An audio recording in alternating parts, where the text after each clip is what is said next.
Now then, people, welcome back to the Just Joe Football Show, and it's time for your Leeds versus Millwall preview. It's shithouse season.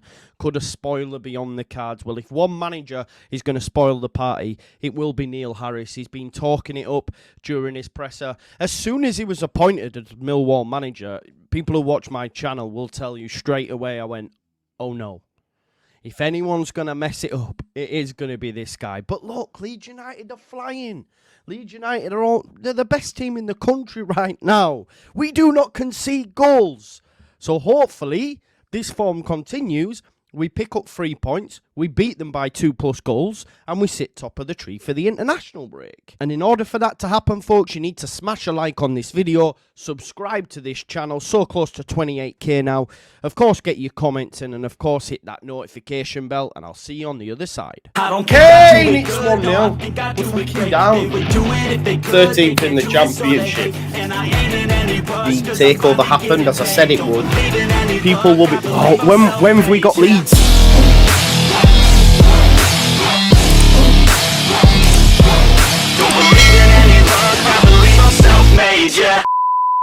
Look, folks, we've all seen this story before. We've seen this story recently, actually, because if you think about it, when we look at Millwall's form, they're flying at the moment. They're doing really well since Neil Harris came in.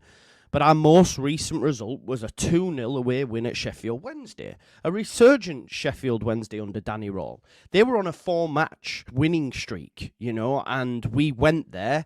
And after initial 30-odd minutes, we, you know, took control of the game and won comfortably in the end, you know, and put us back into the automatic promotion places. And as I said, it's so important, this game, because if Leeds United win, it's a whole heap of different kind of pressure that go on to Leicester City, who, for me, we're challenging for the title now. You know, we're definitely on a title charge. There are only 9 games remaining, remember, and in order for Leeds to get automatic promotion and be in with the shout of the title, you know, especially with Ipswich and Southampton breathing down our necks, every game has to be a cup final. Every encounter is a must-win game. And look, Leeds United do welcome a Millwall side that, yes, I am worried about with Neil Harris being there. Yes, they are unbeaten in 4. He's really started to get a tune out of them. But we have beaten them at Ellen Road in 10 of the last 12 meetings. So form and history is on our side. And when we talk about that form, Leeds United have posted 7 straight championship victories at Ellen Road. We are still unbeaten at Ellen Road. There's only a couple of teams in the country that are still unbeaten at home. And 5 of them 7 have come with complete shutouts. Let's not forget, in the league, we've conceded like 3 goals, and they've all come from set pieces. Still yet, in the 12 games I think we've played in 2024, to concede a goal from open play. And I'll make the claim now, Millwall will not score from open play. If they do score at all, it'll be from a set piece. And look, Millwall did look set for a relegation dogfight. Obviously, we battered them earlier on in the season down at the Den, which was sweet, you know, especially considering it's London and it's that team. But the manager was Gary Rowett at the time. He went, then Joe Edwards has gone. And of course, they returned back to their messiah, their hero, their all-time leading goal scorer, Neil Harris. And he's come in and they've hit a purple patch, people. You know, they've won 3 and drawn 1 in 4 games, you know. And it's his best ever start to a managerial campaign. Well, equalled his best start. The last time he did this is when he got the Cardiff City job, but he did lose that 5th game 2-1, which coincidentally I think will be the score, because I just think it's written that Millwall will score from a set piece. Please let it not be the first goal, because if they get the first goal, I feel it could be a long afternoon for Leeds United. But I do think Leeds United will take a 2-0 lead, and then they'll get one late on, and we'll all be worried, but we will come through it. Big stat as well, folks, like, this game will not be a draw. Like, out of the 25 regular season head-to-heads that we've had against Millwall, only 1 has been a draw. Now, we do just have to focus in on Neil Harris a little bit, okay? Because Neil Harris has been talking this week in his presser. He's got a decent record against us as well. Obviously, in his playing days, he scored a crucial 71st minute goal in the first leg of the playoff semi-final against us, which seen us get knocked out. And for him Like I was talking about the rivalry this week in a video. If you haven't watched it yet, please do check it out. But for Neil Harris, and remember, he's their legend. He's their all-time leading goal scorer. He's one of their better managers that have come through the door. He gets Millwall. He's been speaking in his presser this week, and this is what he had to say. When West Ham, Crystal Palace and Charlton Athletic are in the same league, then yes, Leeds is the next one I look forward to. This is the game for Neil Harris in this division right now. He went on to say, I'm fortunate to have played in, scored in, and managed many of these games. And went on to say, I have a tremendous record against Leeds United. I enjoy it, and I want my players to enjoy it. So best believe Neil Harris is fired up, which will mean his players will get the occasion and be fired up. Genuinely, this will be shithouse FC. Expect the keeper to take ages on goal kick. Expect them to try and slow the game down from early. Set pieces, etc. Quieten the crowd. We know what this manager and this team are about when they're on it. Neil Harris will probably line up with an unchanged lineup that's seen them go unbeaten in 4 games.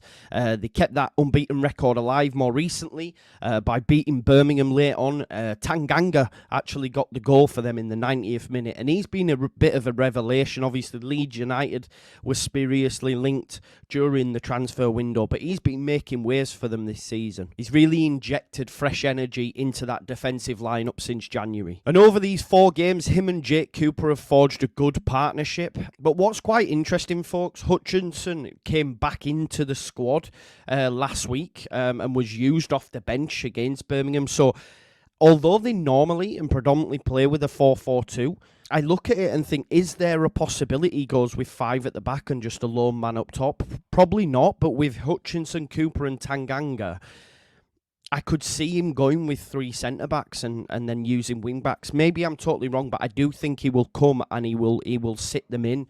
So it wouldn't surprise me if he does go with 5, although he has been playing with 4. But Hutchinson's one of their better players.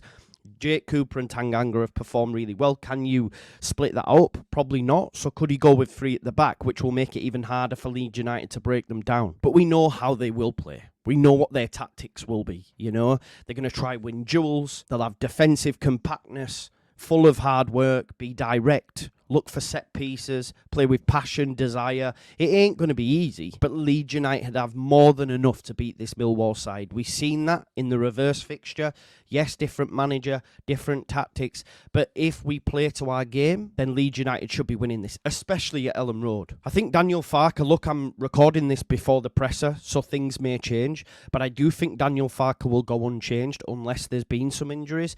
The great thing is now, Leeds United have had a rest as well. They've had 8 days between that win against Sheffield Wednesday. It's probably our longest layoff between games outside of international breaks. Daniel Farke's on record as saying he gave the lads the weekend off, which will have done them the world of good. I'm expecting Rutter and Somerville to be closer to their best that we've seen earlier on in the season. And I think in terms of first team players, there's probably only Virgil van Strauch that's left remaining. Although if you look at some of the content we've seen online on Leeds YouTube, he's closer now with the squad. He's probably on the grass. As I say, I'm guessing this, but I don't think he'll be too far. And hopefully, other side of the international break, he'll be available. But I don't think there'll be any major changes, as I say. Why would you change it? I was quite surprised that Gray didn't go in midfield and James didn't keep his place against Wednesday, for example, but the team that he put out was more than good enough. There'll be no chatter about Bamford being dropped for Joseph this week. Definitely not. And that's good. He silenced any doubters. I thought he was really, really good against Wednesday. And you need someone of his ilk to go up against, Cooper, Hutchinson, Tanganga, against a Millwall side. You need that experience. Outside of Tanganga as well, just a few crucial heads to look out for. Billy Mitchell, you probably couldn't get a more Millwall sounding player.